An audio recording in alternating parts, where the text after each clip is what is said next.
right, let's do this. It is the Friday news dump. If you're new to the show, here's what we do. We go through the injury reports, and Tambo and Crane break it down, and they'll let you know who's going to benefit from guys being out, who's not going to benefit. So we can go both ways there. Unfortunately for Crane, I mean, we might get about 25% Crane today. His Redbirds are on, and I don't blame him. Honestly, Crane, if something good happens, I don't blame you for screaming. If something bad happens, I don't blame you. You know, it's the Cardinals. I mean, right now, there's nothing really good that can happen. Like, it's the top of the ninth. The Cardinals are up 2-0, and our closers let two guys on. Now it's 3-1 with one out. Like, nothing. Like, we either win the game, which is kind of expected, or I get angry. There's no in between. And you see me not looking at the camera right now. That's because I'm watching the game intently. It's fine. Go Don't worry about it. Have fun. Have a good time watching it. We can also go to Tambo here, who is in Canada. Tambo, are you on the Blue Jays, or do you just not give a shit about baseball at all? Usually don't give a shit. I was going to say this, though. It is like a random thing because I don't love baseball or hockey, and people always give me shit for that. But one thing I do love is playoff baseball. Yeah. Always loved it since I was a kid. Always stayed up for the World Series. Any night, even when I was young going to school, that it was a potential closeout game, I would stay up. And my mom would get pissed if it was like 3-0 in the series, and then all of a sudden went to a game 7 because every night I'm staying up to watch it out, and I'm just staying up late every night. But I'm checking it out right now. Phillies, this top of the ninth, 3 guys on. I know Crane's sweating it, but it's just it's unbelievable, a good time of year, man. I mean, it's either a good time of the year or I'm about to be pissy. Like, the shadows, they shouldn't even be able to see the takes ball. Will be very direct, Holden, today that we get from Crane. Yeah. What do you think about this play? Don't care. Boom, move on. All right. So at least we're prepared for that, Tambo. By the way, a Canadian not liking hockey is like an American liking soccer. There's just not many of them. That's true. It's very, very interesting. That's crazy. I don't know how to skate. It might be that. I'm not a good skater, Holden. I grew up playing hockey. Hockey's my favorite sport to watch by a mile. Thanks for the input, Crane. Let's get into the show now. Some good stuff that you brought to us. You know what, Crane? I'm going to get you involved early. Okay. Thanks. David Montgomery, everything's real positive. Things are pointing up for him. He's officially questionable. It's an offense where they don't want Justin Fields to throw. It's a division game against the Vikings. Thoughts on Montgomery if he plays this week? And Khalil Herbert's just trash now, right? Yeah, I mean, if David Montgomery's in, I'm not messing with Khalil Herbert. But, like, do we really have to mess with David Montgomery? Like, there's some good value running backs on this slate. 6.2K. He's not all that cheap, and he's a 7.5-point dog on the road. Like, I don't know. Why are we messing with Montgomery, even if he's healthy? Like, this just seems like a stay away spot. Yeah, because he was okay. Yeah, like, it's just that seems like just an I don't care spot. Okay, Tambo. I actually had interest in Herbert. I was going to play a little flop leg, but now if Montgomery's back, no interest at all. I kind of like a little bit of a game stack there. If you want to go up with it, we want to get Cousins, Jefferson, somebody else, and then run it back. But if Montgomery's there, I don't love it as much. Like I said, that's how I was going to frame it up beforehand, but not much interest if that's the news. All right, let's go to the Chargers. Last week, Crane, you were on Eckler. Everybody seemed to be thanking you. Keenan Allen's out. I did get some thank yous, didn't I? Yeah. Keenan Allen's out for the 4th straight game. Josh Palmer is questionable. What do you want to do with this Chargers offense now that Justin Herbert looks like he can play with the pain? I mean, it just seems like this is only 2 guys. Like, I'm not messing with the DeAndre Carters of the world. I'm not messing with the Michael Bandys of the world. It's Mike Williams and it's Austin Eckler. And this isn't a great spot. The total's a little higher than I thought it would be. It's 47 here. So I have to have some interest, but Mike Williams 7-1, like, he saw 11 targets last week. I have some interest there. Eckler 7-8. Not a great spot, but you have to have interest because with no Keenan Allen, like, he is the safety valve for Justin Herbert. Like, on a slate where a lot of people are going to be paying down, myself included, for running back, Eckler at 7-8 is interesting in tournaments. What do you think here, Tambo? Keenan Allen out again. Are you back on Herbert after last week's performance, and who's he throwing to? Yeah, same thought there. It looks like I just noticed too, Everett's going to be good to go again. He had another big, so this was the sad part about last week. The exciting part for RPS, for our guy Hoop, for others that won with the Seattle-Detroit game. But just to say it, I loved that Herbert spot last week. It crushed. Like, he went over the 300-yard bonus, had Mike Williams have a big game. Eckler had a good game, and Everett put up almost 18 DraftKings points, but it's all overshadowed when another game does what it did there. Even Cooks, Pierce, guys on the other side showed up as well. So for me, I'm going right back to it. I like what Crane said there. The total here, 47. It's only a 2.5 spread. I actually think the guys over in Cleveland can get it going on the ground. It's probably Chubb, but if you wanted to go to Hunt, I wouldn't fault you and get them rolling. And then it just gets that back and forth moving the pace up a little bit quicker. So we'll try it again this week. There's other games out there, but I'm definitely going to be interested in stacking up this game. Yeah, this will be very interesting because, again, Herbert looked like he was just fine last week. He's playing with that pain. Like button would be great. What's up, everybody? Good to see Otters on the over in the chat. I was not walking my cat today. It's too cold today. That was a one-time. No, wait. What is that? Are you actually walking a cat? Is that a real thing? Lost a bet to my girlfriend. She was going to be in a cage for about an hour if I won, and I had to walk a cat. So, if I lost, and I lost. What the fuck is wrong with you? What kind of bets are you guys making over there? What's the first part? You were going to put her in a cage? She was going to be in a cage, and I could do whatever I want for an hour. I had to walk a cat publicly if I lost. Oh, man. All right. Interesting. Do I want to know what the bet was? I did. What was the bet? You don't want to know what the bet was. I absolutely want to know what I'm not telling you what the bet was. We're trying to keep it a little PG over here. Okay, so let's get to our next game. Like button again, even if you're not watching live, make sure you do that. Okay. The cat did like outdoors though, Crane. I must let you know the cat did like it. Is that a euphemism or about the bet? Or no, I really liked it. Cat The actual cat, Mango. Buffalo, Tambo, Crowder's out. He's Dunsky. Knox is out. Isaiah McKenzie, I think he went back to practice, but he's still in concussion protocol. I'm going to have to find out if there was any late news on him. Can you attack the Buffalo offense from not only the side with McKenzie playing, but if he's out? What do we do with them?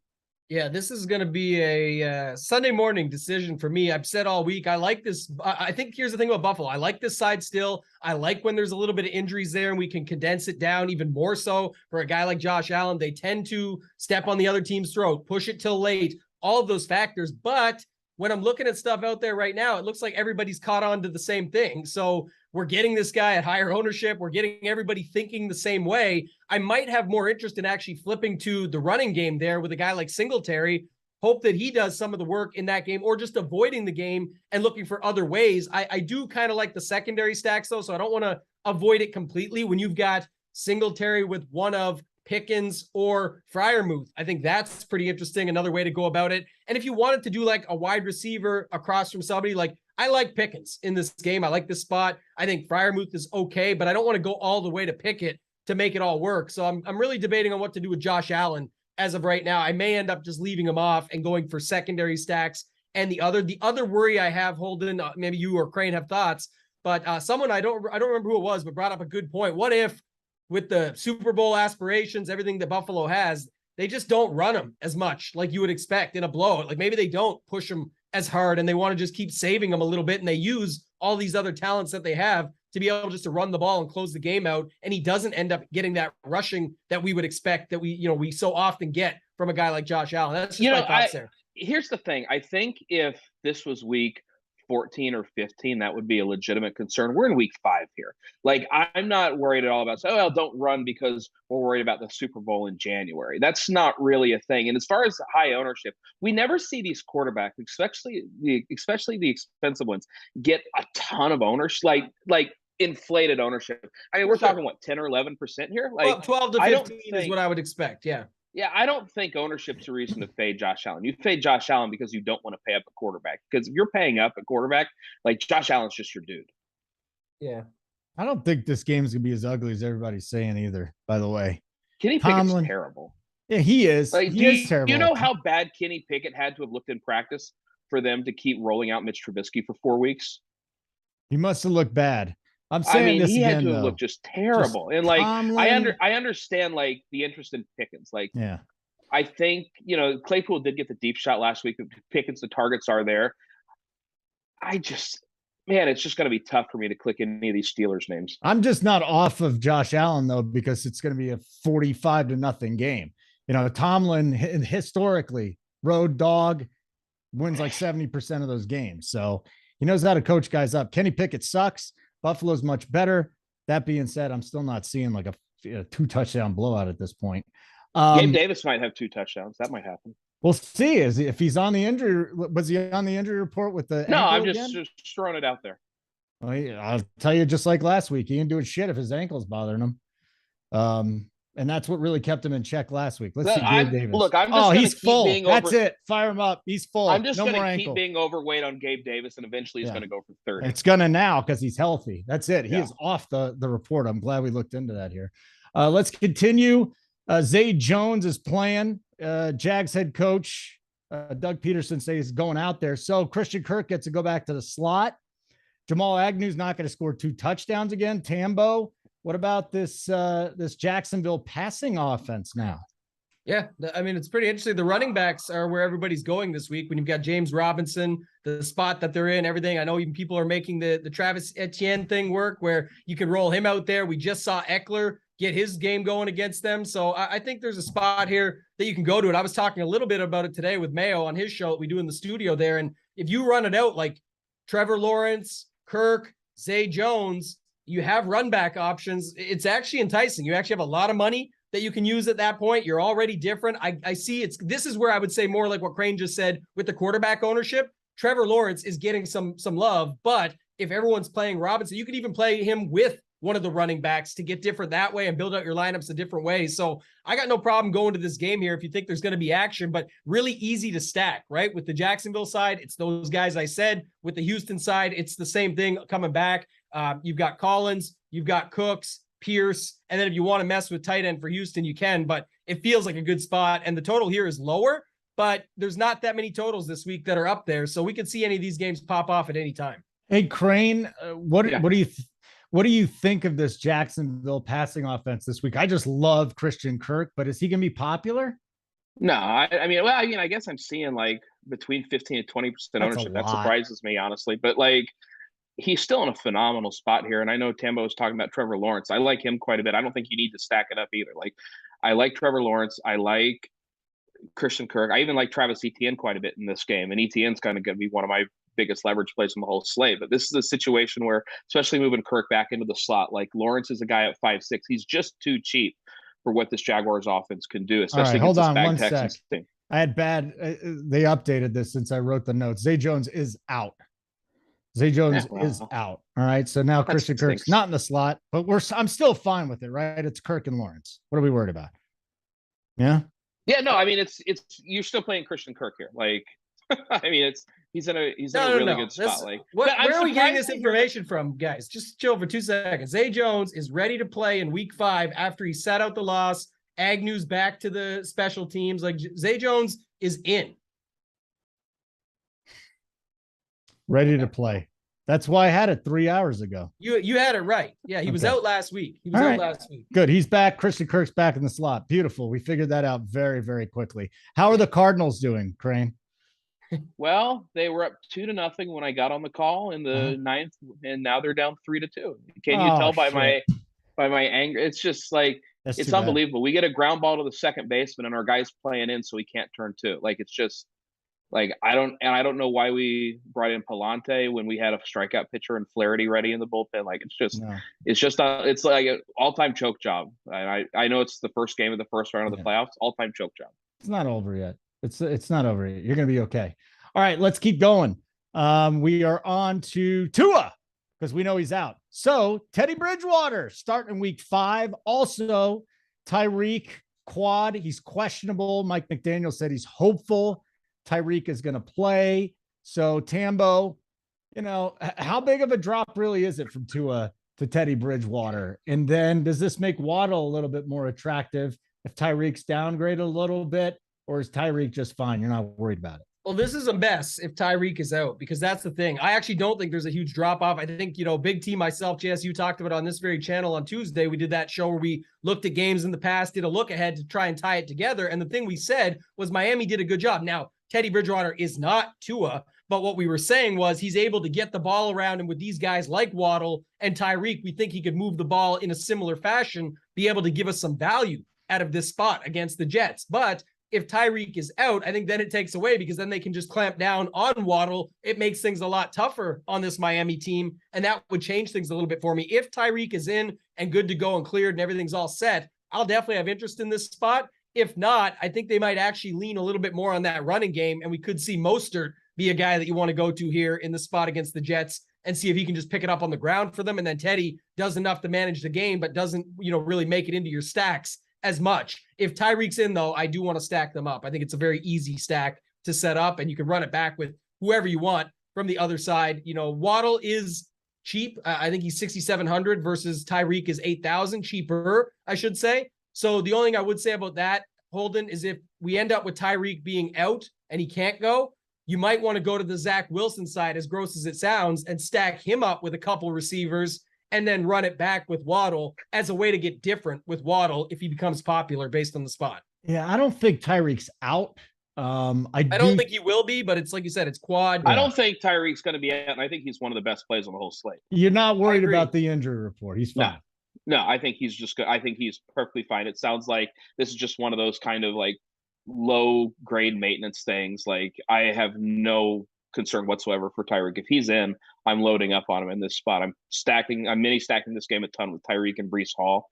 And I think this is like an absolute blow up spot for Tyreek. And I hope that this injury news gets him lower owned. Okay. Because he is going to feels more smoke precautionary, this Jets. like Crane said, for sure. He's going to smoke this Jets team. By the way, I just saw the Sakura highlight. It was a ground ball. Come on. You'll be fine. It was a ground ball. If the freaking second baseman is playing at normal depth, it's a double play. The game's over. The Cardinals win. Apologies to everybody watching this Saturday night that already knew what happened, but if the Cardinals come back and win, I'm going to sound like the biggest baby on the planet. Yeah. Okay. So our next game, great. I'll come right at you. Jameis is doubtful. Dalton starting for the Saints again. Chris Olave still in the circle of trust. Yeah, 5,700. He has to be. I think he's going to be really popular this week. But oh my God, an error for the third. 4-2. Nolan Arenado just committed an error. Wow, what a mess. Anyways, yeah. Andy Dalton, like, I'm actually disappointed because I really wanted to play the Seahawks defense. And if Jameis was going to be in, I was going to load up all over the Seahawks defense. Andy Dalton's not really the kind of guy that throws a ton of picks, so I don't like the Seahawks defense quite as much. But yeah, Olave for a team with a 25 total, 5,700, like, he's going to be popular, but I think you still have to play him. I mean, he's just too cheap. He's getting all the work. He's the guy, especially, Michael Thomas. It doesn't sound like, Michael Thomas he's out, isn't he? Yeah. He's done. Yeah. So, like, who else are they going to throw the ball What to? about Kamara? Because he's in there against Seattle too. Kamara's fine, and at 6,600, I'll have interest there. Yeah. But, like, I think you have to get interest. You have to get exposure to the Saints offense because it's going to be really concentrated between Kamara and Olave. Okay. What do you got here with the Saints? Do you want to play some, even though Andy Dalton's under center, Tambo? Yeah, both are getting bumps in ownership right now, both Kamara and Olave. So it's tough to decide there. But I was actually still on the original Crane take. I'm not sure why you would go away. Andy Dalton is the guy that turns it over. Nine interceptions in 8 games last season out that he played half a season. Before that, it was like 14, 8, 12, 11. He makes mistakes plenty. And I think when they're down units, the other interesting thing is that Seattle is right down there in the exact same spot that Dallas is, and everyone's playing the Dallas D this week because of what we just saw with the 49ers game going up against Stafford. So I think that's another interesting pivot down there. I would have more interest in Kamara as I think the stat I saw, and I'll have it out tomorrow, but it was the lowest price ever on DraftKings for him since 2017 at 6,600. Maybe a guy like Dalton can get him the ball a little bit more than what we've seen with Winston, but I'll take my chances there. Olave at high ownership seems tough to get to.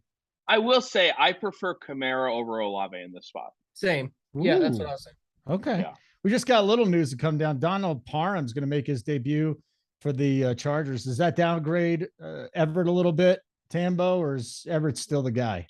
I have to dig into the stats a little bit further, but it definitely is not ideal, right? It was better last week when he's out. But the other thing too that you could say with that is like the trust factor from what we've seen with Everett so far. It's been good. So I'm not going to downgrade the spot. I'm not going to go away from the stack. It's just always better. Like I said, if I had Allen and Parham out, I would feel that much better about the stack with just Eckler, Williams, Everett, and pick a couple. Now, Parham gets in the way a little bit, but I'm not too worried.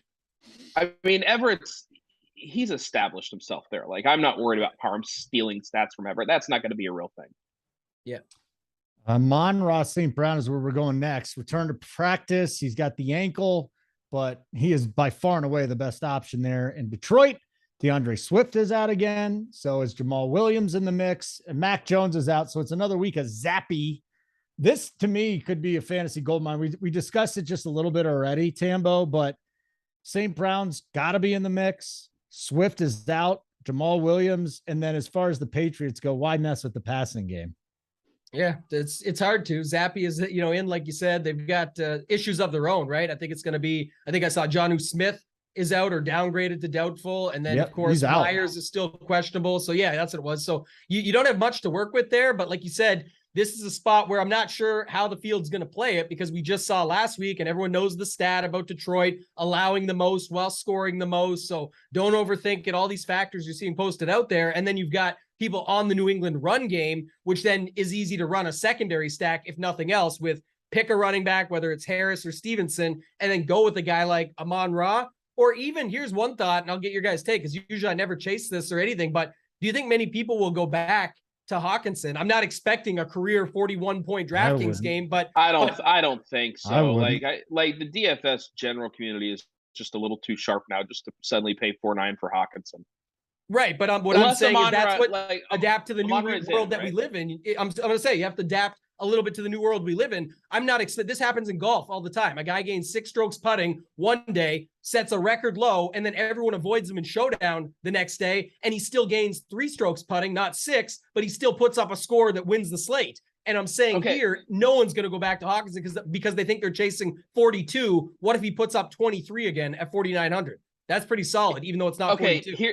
Here's my argument, though. Like, with Amon-Ra St. Brown coming back, we know where the targets are going. Like, Hawkinson's fine. I don't think you're winning the week with TJ Hawkinson. Meanwhile, you're getting equally low ownership on Amon-Ra St. Brown, and he has way more upside, a way higher floor. Yeah, he's more expensive, but way more expensive. Yeah, there's a price of course. Here. But I mean, look at these receivers like Kupp, Jefferson, Diggs, Tyreek, Debo, Brown, Mike Williams. Like, Amon-Ra can't be owned. Like, he absolutely cannot be owned. He won't be owned because he's literally still questionable. Like, I love that little cue next to his team. Like, but I'm saying, if he plays, like, obviously, I mean, it's very clear I'm paying up at tight end this week or at I'm not a Hawkinson stan. What I'm trying to say is people even the chat said, everyone's going to chase him. No, the ownership right now shows Higbee, Goddard, Freiermuth, Schultz, Njoku, Ertz. Now Cade Otton is cheaper. All this. I'm not expecting 42 points. I'm saying the field just wants to erase it and say it won't happen again. You're right. 42 or 41 probably won't happen, but we saw what his ceiling was. If he gets you 23 and all these other guys fail, I think that's where nowadays everyone just thinks they have it all figured out, zigzag, whatever. I'm saying if you missed last week, the inclination of everybody is just to completely get off it. Yeah. Maybe it's a spot to actually think about that, because they are going to try and take away St. Brown if he's in. Who else are they going to try and get after? Jamal Williams? Like, what are they going to do for New England if St. Brown's in? They're going to try and stop him. The thing is, St. Brown's still going to get 15 targets or 12, 10, whatever. Like, he's still going to get a shitload of targets. Like, I mean, you can try and stop, but these stud wide receivers, we've seen time and time again, it's really hard for these teams to scheme them away. Like, the rules are just in place to let these guys go off. Last point, Ertz, very popular this week, $4,800, $100 more gets you Hawkinson. There's still all the injuries that we talked about besides St. Brown. You're going to be all in on Hawkinson by Sunday. I can already tell. No, not even close. I'm just making a point that I think that the general public thinks they always have it figured out now or the casual DFS player, like, looks at it that way, and I think it's the wrong way to look at it. I think you could figure it out in other ways, and I've learned that. Like I said, I use the golf example because it happens all the time. There's no way this guy can do it again, but what people forget is he's not going to do that again. But if he does 50% of that, it's still a very big week at $4,900. Yeah. Before the Lions game last week, the offensive coordinator came out and he goes, Hawkinson's due to blow up. He's like, we had to keep him in there to block. Now we need guys to receive. Well, if Amon-Ra's back, why don't they send Hawkinson back there to block again against, there's better head coach. They still have no Chark. They still have no Swift. We don't even know if Amon-Ra's back. Well, there you go. Then there's your answer. That's why I'm in the mix for Tambo. Yeah. God, I hope Amon-Ra's in. All right, let's keep. If Amon-Ra's out, then Hockenson has to be in. No, As no. much Look, as- if Amon-Ra's out, this is going to be a worthless segment by me because I'm going to play a lot of Hawkinson and look like a donkey. Okay. Like, just fade the like, game yeah. fade the game altogether. Just or I'll play Damian Harris in the Patriots defense. The better conversation, I think, is Goff. because this game is worth the breath that we're spending on it, because I think this is a spot that people are trying to figure out. Like, what do you do here? There's some that say we want to go back and overstack the game again, like it worked last week with Seattle and Detroit. Others are on the complete opposite side saying that's crazy because it's not even anywhere near the same setup. You're outdoors in New England, all these factors. The point would be, how do you see this game going otherwise? Because we all like at least one of the running backs and picking one. So that's where I'm saying, if you don't want to commit to going fully in on the game, why not try and pair something up there? And you could have a running back with a tight end in Hockenson. So you could have a Harris Hockenson and make it work that way if you want to. And that's cheap for the combo. And that's something that a lot of guys still don't do, is secondary stacks. Right. And that's fine if you want to try and get, but if you love a game, you want to pick a couple off. I think if you look at Tambo's core every week, he does a good job. And if you notice it, you'll see it. So, and if you're not a subscriber, make sure you get in runpuresports.com. Let's go. The whole team's on a heater right now. It's absolutely amazing. And it's not just football. We're on a heater. Baseball. I mean, I hate to give Uncle T any credit. The guy hit for $17,000 and $11,000 here over the last week or so. So the playoff baseball is working out really well. I still think our best sport is the NBA. I don't want to knock anybody else that's doing it, but the NBA is right around the corner, and this team absolutely crushes the NBA. And again, first 4 weeks of the season, I don't know what site could have any better start than RPS. Millie makers, multiple 100K winners. And what happens is these guys post their cores. You use the core, just don't screw up the other 3 spots. And a lot of times you're going to have a very good weekend. So I can't say it enough. Check it out. runpuresports.com. Check out the bet side. And while you're at it, hit the like button, even if you are not watching live. Crane, what about the Arizona Cardinals? Hollywood Brown trending toward playing. Rondale Moore, Cliff Kingsbury said, we'll get him out there. We'll see how he feels. He did some stuff today, so that was positive. Now Moore is questionable. Let's hit this from Brown and Moore playing. With the little guy under center. Yeah, I mean, I feel like I'm supposed to have more interest in the Cardinals than I do, but like, this is a tough defense. Like, they're going to get, their wide receiver, like, it's Brown, AJ Green, Rondale, Greg Dortch has been good. Like, it's just really tough to choose between these guys. Like, I'm probably just going to ignore the Cardinals offense. Like, I don't love any of these spots. I'm not playing James Conner. Like, I don't know. Like, it's just tough for me to get excited about any of them when they're all in there. If Moore is in, I like Moore. If Moore or Hollywood Brown is out, I think that brings Dortch into the conversation, doesn't it, Tambo? Dortch is just done when Rondale comes out. But if you get Rondale back and then Hollywood's out, I still think Dortch is in the conversation. Or off base here? No, I think you can't play. No, you guys can't play. He's the freaking like 6th option on this team. I know we don't. Well, his example though was if the other guys were out. Yeah. Okay. Like the reason why he was involved was because there was no Rondale Moore at the beginning of the season. Okay, I thought you were saying if he was in. I was like, oh yeah, I don't think we can Dortch do that. is an awful play if both those guys are in. Yeah. But do we even consider him if one of the 2 guys are out? And I think the answer has to be yes, right? Especially if we think that the Cardinals are playing from behind. Yeah, I guess I'm with Crane on just stacking Arizona is always impossible. Like, that's the thing. I'm also with the theory of that Kyler is not that good, so I don't want to go there anyway. But the other side is more interesting. I mean, I don't love this game just because it's being forced into, like, thrust in as saying, oh, it's the highest total in the slate. It's not a 58 when there's nothing else. It's a 49, and there's a bunch of 45.5 to 48. So it's like, I don't think it's special for that reason. It is indoors. It is Jalen Hurts who's going to push the pace. The thing is, though, it's kind of more interesting is that Moore was already getting the love. He's like one of the highest owned, cheapest wide receivers this week. So you can either overstack to fit that in, a la Josh Reynolds and Hawkinson style last week, where those guys were put into these overstacks. I think that's one way to go about it. The other thing is to just take sort of a leverage stand. And I'm with Crane. I don't really love James Conner, but you'd have to consider Marquise Brown. He's overpriced. So you're paying up for probability in the sense that I feel like you're overpaying for him, but you're getting like no ownership, and he's right there underneath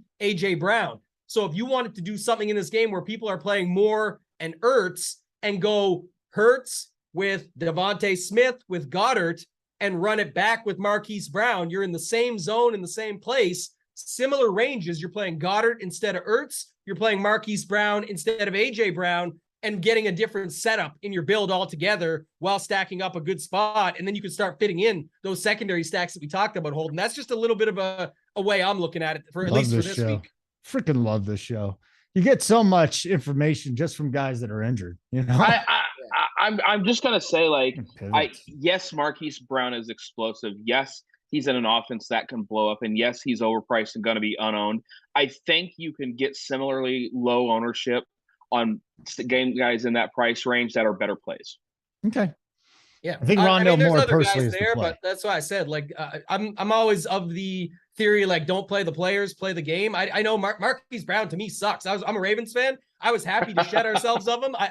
He never did anything for me. I wasn't interested from the draft beyond, but I'm saying in this spot, to me, it makes sense from a game theory perspective of a way to get yourself in the same position if you are stacking this game, to get yourself a little bit different in that spot. So we'll go to the $2,500 tight end that his name will get pumped out a little bit more. Cam Brady's out. Cade Otton is going to be in there at tight end, $2,500 DraftKings.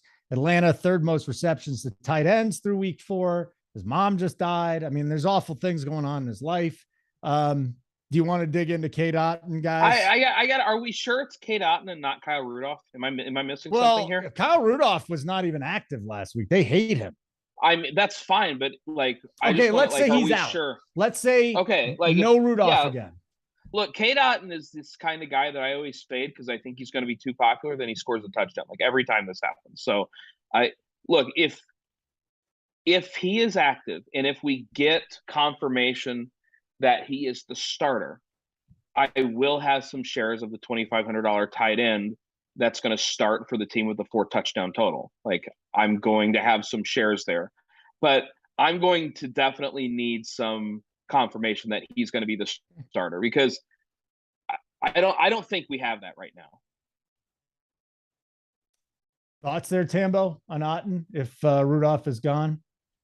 So here, let me just read to you what Greg Allman said. He's one of the beat reporters. Okay. Because with Braid out, I think Cade Otton gets the most reps at tight end.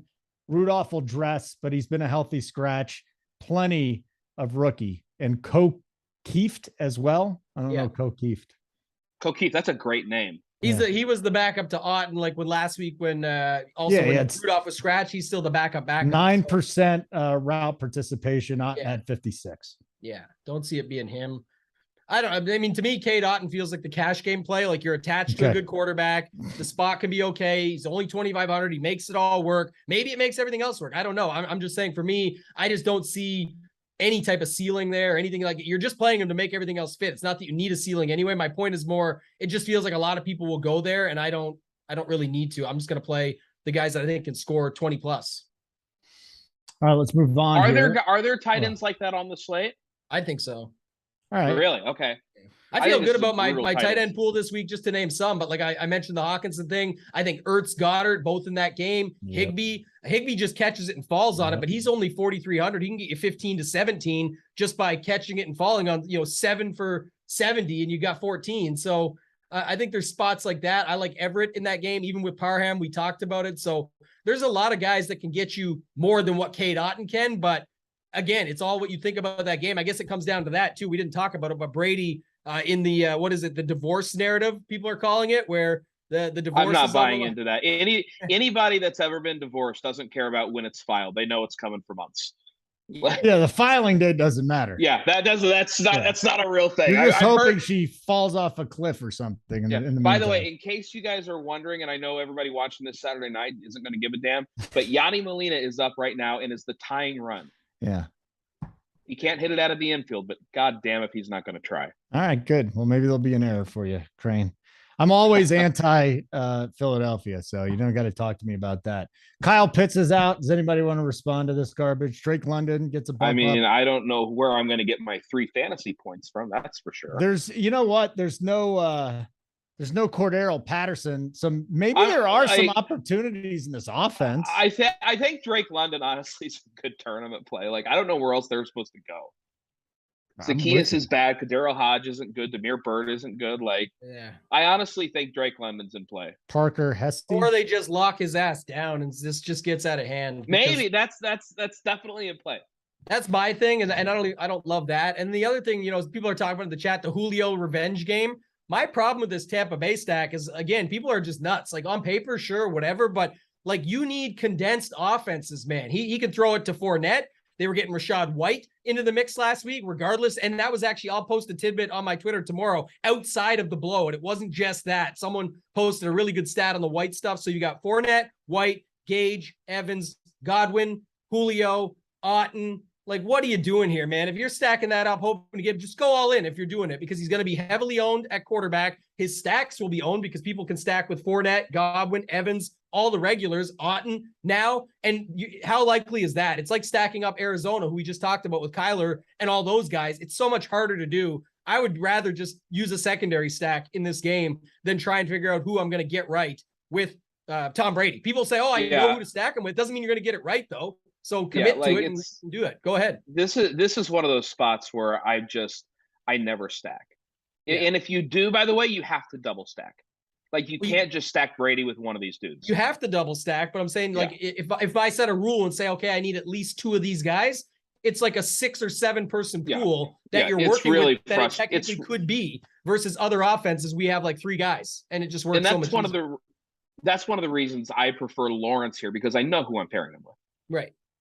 This is where people miss that, though, that they play a player's game or a matchup game. Obviously, Brady looks way more likely to smash this week than Trevor Lawrence. But first of all, there's price differences. We play a salary-based game. Second of all, it's what else can it fit? Maybe my ceiling guys that fill in to those spots where you have Julio or Mike Evans, maybe my guys smash instead of that, because now I can get to Justin Jefferson, who just crushes Mike Evans in your stacks. Or, Godwin is chalk at 5,900. There's like 8 guys around him that could go off and beat him. So that's where people make that mistake and just think it's, oh, I got to play this guy because he's in this spot. And there is ways to get different, but at the same time, you're putting yourself into a corner. So all I'm saying is, if you play Brady, commit a lot of lineups to it, because you're gonna need angles on your Brady stacks. That's all I'm saying. If you're playing single entry and playing Brady, good luck. Yeah, Ron in the chat is talking about it. We talked about this. It's not the same concept, man. That's what we're explaining to you. And if Brady ships for you, good job. I'm saying, but people are confusing. His ownership's only 15%. That's still spread out. There's ways to get different. That's not what we're saying. You're building with an offense that is not condensed at all. So even if you're playing 20 max and you go all in on Brady, you can only get those 20 stacks, and you have to fit in Fournette, Evans, Godwin, Otten. Like, you're mixing amongst all those guys, and then it could end up being White and Gage that crush, and you got your Brady stack wrong and you're dead. So that's Can you imagine how angry your people are going to be when Russell Gage scores a touchdown? It's going to happen. Somebody like that. Yeah. That's why I said somebody like that. Yeah. I'm also really mad about this Cardinals game, so I'm just going to be a dick the rest of the show. Yeah. Yeah, they lost. Just how they lost. It was unbelievable. All right, so Kyle Pitts is out. We know that. A couple things from the Cowboys, and then we'll get out of here. CeeDee Lamb, groin. He had MRI, came back fine. He's questionable. He says he's going to play. Tony Pollard just landed on the injury report with a illness. And Jason Peters, tackle, he's doubtful to play. So I don't know what we can really glean from this, Tambo. I guess if Pollard's out, let's say he's really, really sick, what kind of bump does that give to Elliott? God. Here's the other one. Another tidbit for you. Zeke Elliott, cheapest price ever in history on DraftKings for him. So if Pollard's out and you want to try it out on that narrative based on the fact that it's just the lowest price ever and try the spot, you can. I think they'll at least try it. But at the same time, you got to look. Gallup is back. If going back to the Lamb piece for a second, if Lamb is for some reason, I don't know, Crane, your thoughts on Lamb here, but Gallup is back in the mix. Looks to be fine. Looks good. So I always liked his talent. Think he can play here, but it just depends on what you think.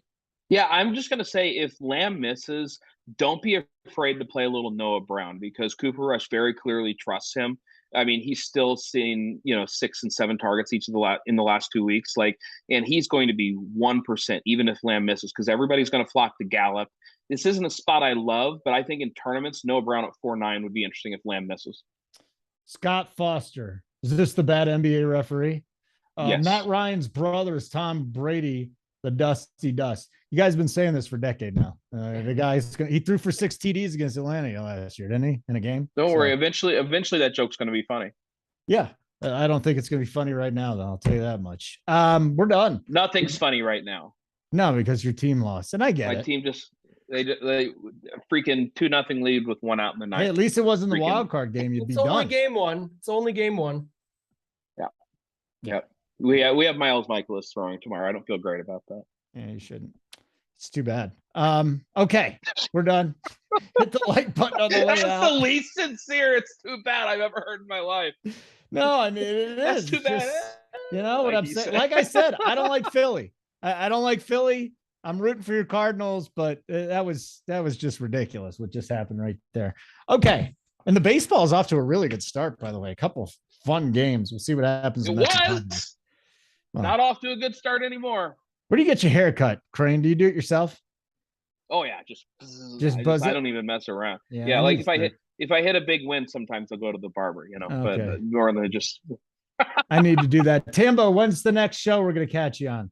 Sunday morning, off the chalk, 8:45 a.m. Eastern. Yeah. So catch us there. It'll be myself, AP, and JT Hayes, followed up by the Morning Wood with Crane himself, and then of course Big T and the newest Millionaire Maker winner, Mr. Hoop 2410, will be on there with them as always. So tune in for that show on Sunday. Bring your likes; they're free. You can bring them. Thank you.